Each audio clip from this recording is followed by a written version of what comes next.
Landmark Cafe and Market is located in the historical skyscraper in downtown Dublin and is open Monday to Friday, 10 to 3.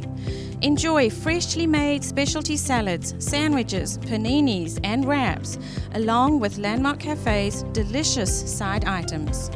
Everything is freshly made, including an assortment of bakery goods. Landmark Cafe will provide corporate deliveries of 10 or more entrees.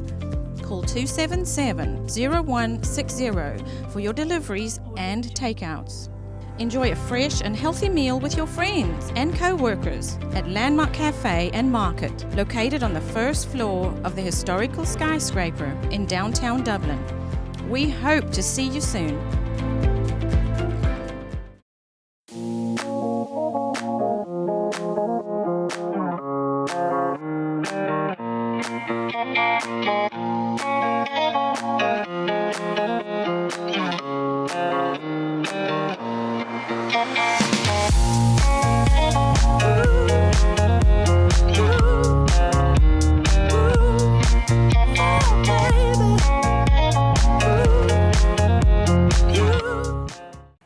Thank you for joining us today. We have a great show in store for you. We have Bobbie Jones and Megan Parker from the Lawrence Baptist Association, and we're going to talk about all the wonderful things that's going on in the community and further reached out. So, Megan, I understand that you kind of are over the Joy Clinic.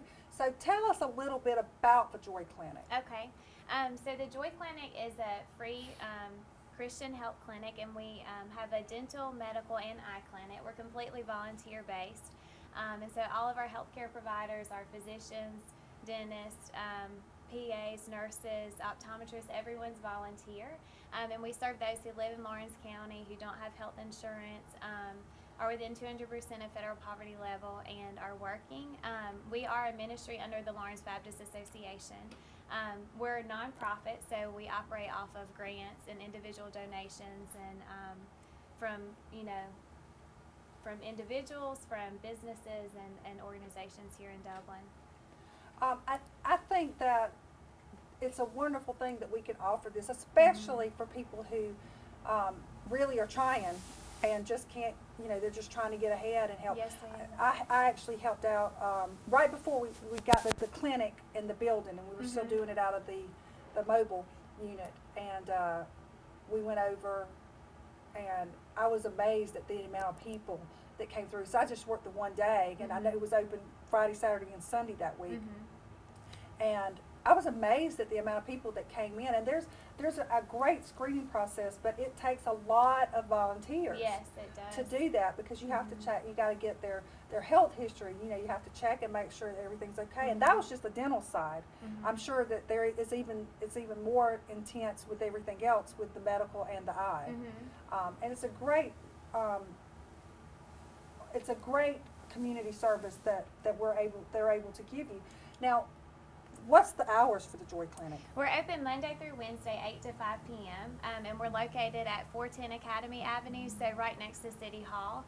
And we have a Facebook page and a website that you can go on and find out more information. But we actually have medical clinic on Tuesday nights it's usually 5 to 8, but if people are interested in being a patient, they first get an application from the Joy Clinic, and there's some paperwork and documents they have to bring, and then they're pre-approved, and then we schedule them an appointment.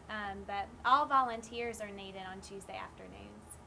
And then approximately how many people do you see in a week's time through all three of them?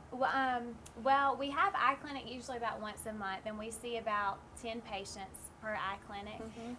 For medical clinic, we see usually about 15 to 18 patients per week, so that's on Tuesday nights. And then dental is usually about 4 to 6 per week.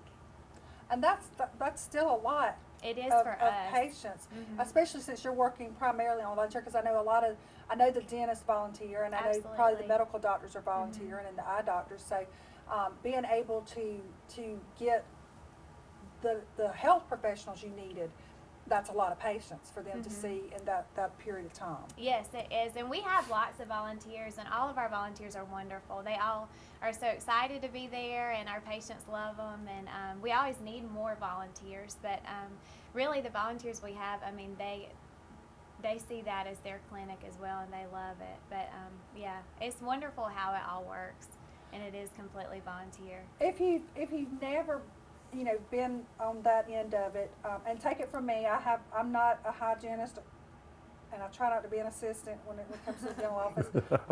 But I know how to take blood pressures, and I know how to talk to people. So it was very unique to see how everybody works together.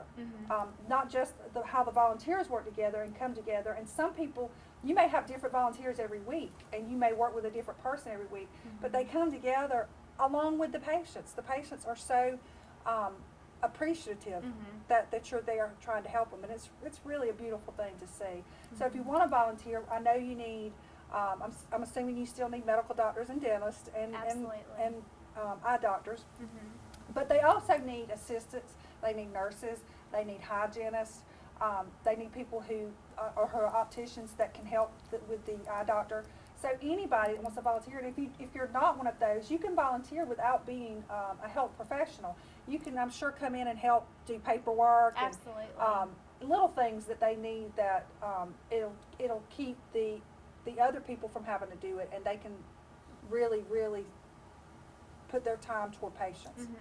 And if you want to share too about the pharmacy and about the counseling part of it as well. Oh, yes. Yes, so we are first and foremost in ministry. So we partner with the Lawrence Baptist Association. So we have counselors that come in every Tuesday night at the medical, the dental, and the eye clinic.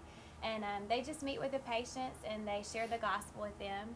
And it's really cool just to see, and they pray with them, and so that's the counseling portion. And then we have a pharmacy at the clinic, and so we have volunteer pharmacists as well. So they do refills from over the weekend, and then they do new medications that are prescribed Tuesday night. And we get medications from GECO here in Dublin, and then we also get them from an organization called the Dispensary of Hope. But so all of our patients receive free medications, which is wonderful. That is wonderful. Because as we all know, medication is very expensive. So well, it's also really, I really like the fact that you guys offer counseling and ministering, because sometimes patients, these patients that come in, they may not have that contact with somebody that shares that with them and can give them hope and prayer and fellowship with other Christians. That's a big important part, just to know that there is something somewhere else they can go, and that they to welcome into churches and things like that. That's awesome. Well, sometimes, because I help out with counseling as well from time to time, and sometimes it's they just need somebody to talk to, and you sit there and you listen and you hear all that's going on in their lives, and sometimes they just need somebody to have a listening ear. Yeah. Well, I think everybody does. Yeah. And, it's just that some people don't have that person as readily available as others. So I think it's amazing. We're going to go to commercial, and we're going to come back, and we are going to discuss all the other community services and the ministries that the LBA does sponsor. We'll be back.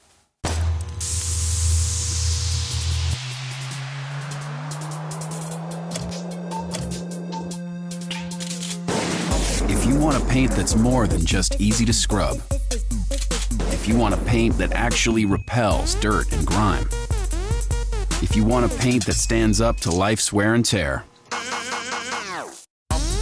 only this can. Regal Select from Benjamin Moore. Paint like no other. Available at Four Seasons Paint and Floor Covering. Okay, we are back with Bobbie and Megan from the Lawrence Baptist Association, and we are learning all types of things. I was amazed because, I've known about Lawrence Baptist Association pretty much ever since I've been here, and I've been amazed at all the ministries that you guys are actually behind that started with the association. So tell us a little bit about the Lawrence Baptist Association, and then we'll talk about some of the different ministries that's going on and things that are starting from there. We have 54 churches that are part of the Lawrence Baptist Association. A lot of those are new church plants. We have 5 new African American church plants that are part of our association. We have an Hispanic church plant. We have 2 Anglo new church plants as well. But it's about 54 churches coming together, partnering together to work together to do ministry not only in the county, but throughout our country and around the world. And so we try to share the gospel and get the gospel out to as many people as we possibly can through different ways. One of the ways is through our 2 ministry centers that we have. We have one here in Dublin on Calhoun Street, and then we have one in Cadwell as well on Church Street.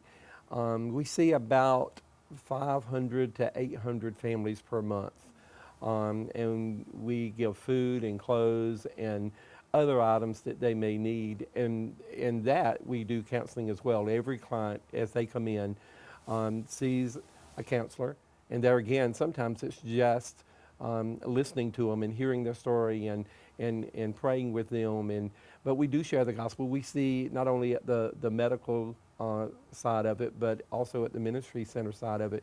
We see some of those patients come to know Christ, and we get them plugged in. In fact, we've got a new church plant that is in the ministry center now that's just beginning, and it's taking some of those people that are coming through the ministry center and plugging them into a church that they feel more comfortable with. They know the people there, and it's a better fit for them. And so we're getting them plugged into a local church. We have a Bible study also every Tuesday and every Thursday at the ministry center. And they don't get anything for coming other than the Word of God. That's all they get. But we have somewhere between 50 and 70 that come every Tuesday.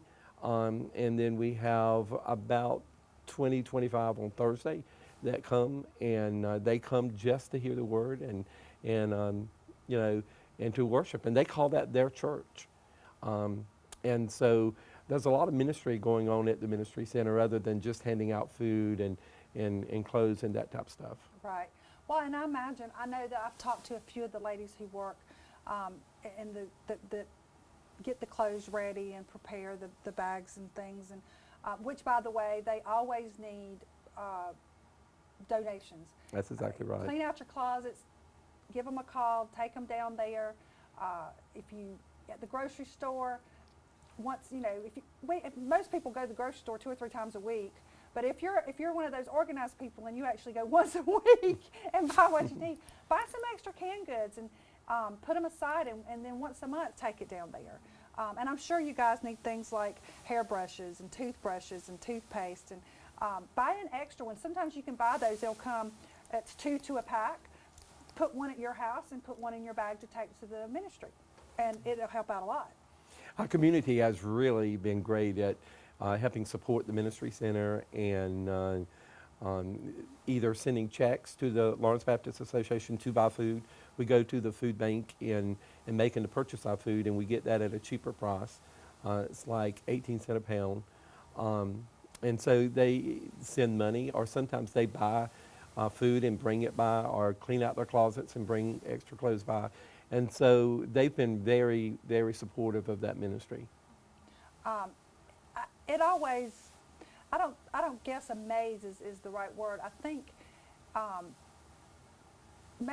makes you stop and think, but I always am amazed at how our community, how Dublin as a community pulls together. And I know we're not most smaller communities are very much like that, but we have several different counties that even though it's the Laurens, but we work with other counties and other cities and all. But it's just amazing how people come together and help around here. You know, it's amazing to me to see some of our clients that come through the ministry center, and a lot of them are older individuals that are on very limited income, and you know, we see them walk to the ministry center because they don't have any other way to get there and carry their groceries back. But we see also a lot of people that are homeless. You would think that homelessness is not a big deal in Dublin, but it really is. And then we see a lot of veterans because of the VA here. We see a lot of veterans that are in dire need as well. you'll see, I know I'll see a lot of times, especially if you're driving down Bellevue, the veterans, they'll cross the streets and they're in their wheelchairs or their, little motor scooter things, and you see them coming back and forth. And, it has to be, for the full-time people that are at the veterans at the VA all the time, it's got to be somewhat of a solitary life if they don't have family members left, and they just have each other there. So it's so wonderful that they can come somewhere there again to have somebody to talk to and to relate their fears and their worries to, and have that person really care. Now I also understand that we've got other ministries that are involved other than just that. I mean, we were talking about one before we started the show. Yeah, we're starting a new ministry called the Truck Stop Ministry. We're partnering with the Southern Baptist Convention and the Georgia Baptist Convention. Joe Hunter, who is originally from this area, started that ministry years and years ago. And really, it is a ministry for truckers. And we're starting a ministry on I-16 and 19 at the truck stop there. And Ben Cochran has given us a large room to set up a chapel in that truck stop. And we're going to have chapel services there once a week, and for truckers. And we're going to, we're looking at now probably sometime on Wednesday, because that's when most of them are going to be there. We found out.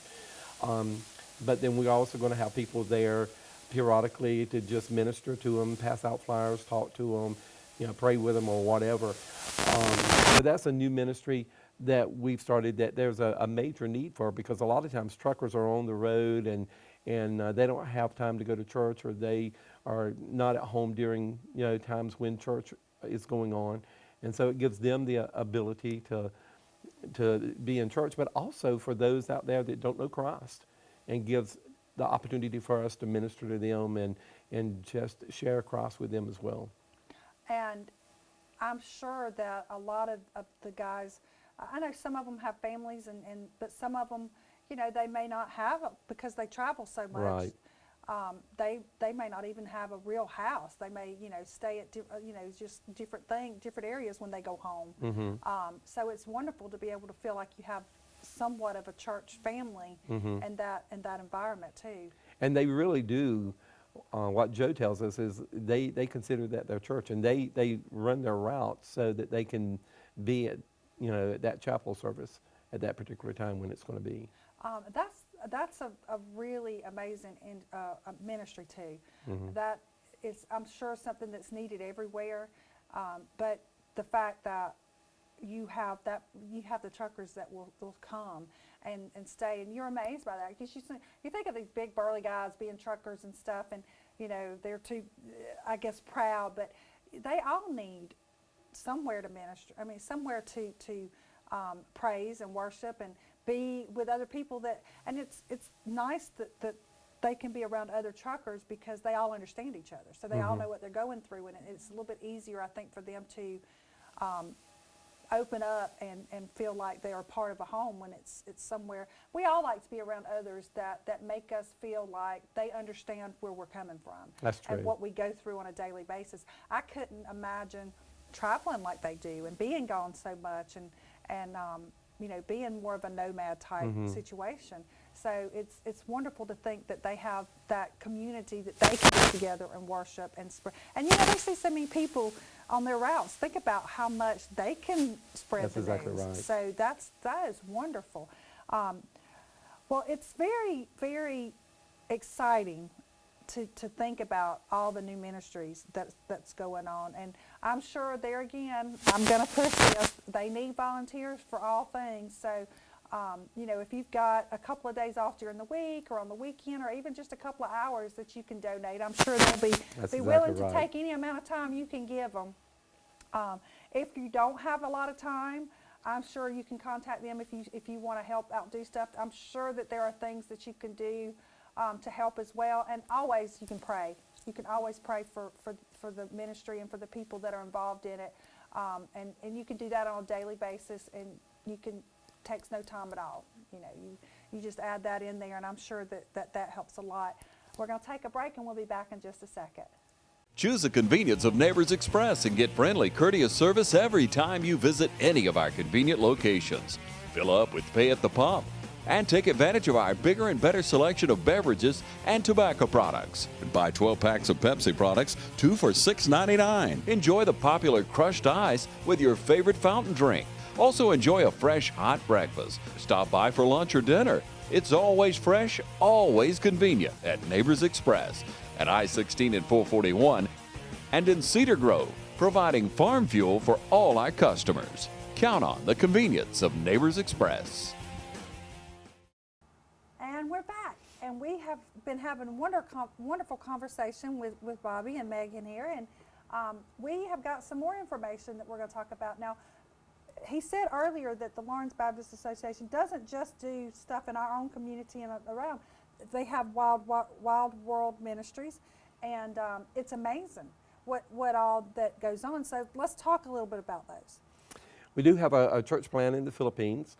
God is doing some amazing things there.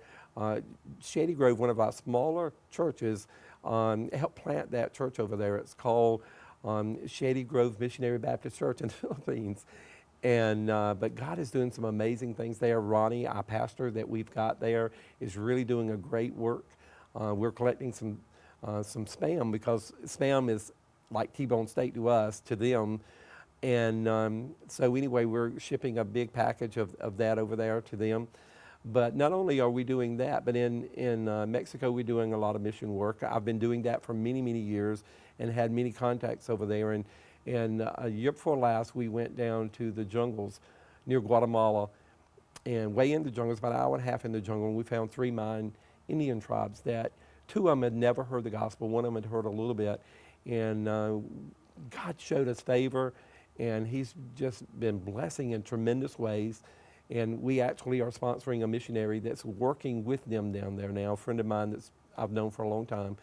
And he's helping them to understand the gospel and what it means to be baptized, and what it means to live out the gospel. In fact, the churches in our association help to buy every family in all 3 tribes a solar-powered voice player, and they could hear the Bible in their own language and hear the gospel and the gospel presentation in their own language.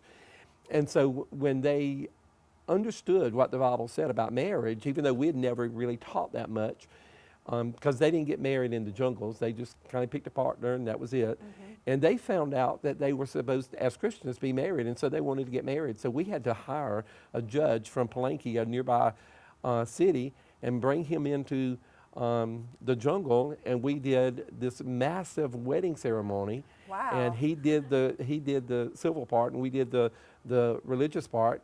But that was their idea, because if the Bible said it, they needed to do that if they're going to be Christians. And that was what God was working in their hearts. Yeah. And so 2 of the chiefs have accepted Christ. One of them's right on the verge of it. We've got several Bible studies in all 3 villages now. God is just doing some amazing things. We got a church plant that is a little bit north of the jungles in a city, coming up north. And we've got a church planter there. He's working with the Mayan Indians that have migrated up. And God's doing some amazing things there. And then in Cancun, we're working in a very impoverished area, kind of in an area where they build their houses out of pallets and plywood, cardboard and tin and things of that nature. And we're doing Bible studies with them. Love to have some teams to go over and do a vacation Bible school during the summer with them. Most of those kids don't even go to school. And so it would be a great ministry opportunity for a team to carry a youth group over there, because it's not really a very dangerous area at all to go into. Right. It'd be very inexpensive to do that as well. Well, I know that, and if you've been on one before, we did a mission trip with my daughter when she was younger, and we went to Tennessee, up into the mountains of Tennessee, and you don't realize how up in some of those mountain areas, it's 30, 40 years behind us. Even the mindset, and we were help fixing houses and things like that, and I was so proud, because we actually took a middle school group, because in the States, you could take them. And some of these kids, especially the 12-year-old boys who are crazy anyway, they learned so much. They worked their hearts out. They enjoyed talking to the people that we were working with. We were in a camp site, and there was it was hard for the girls. They had to get used to one big bathroom that everybody just went in. It wasn't in our cabin. We did have cabins, which is better than a lot of trips that you can take. But I was amazed at how much those kids turned around in that amount of time. So not only are they ministering by helping these people, and some of the houses that you're working on, the people are not Christians when you go into they don't, nobody's talked about That's the word exactly much. right.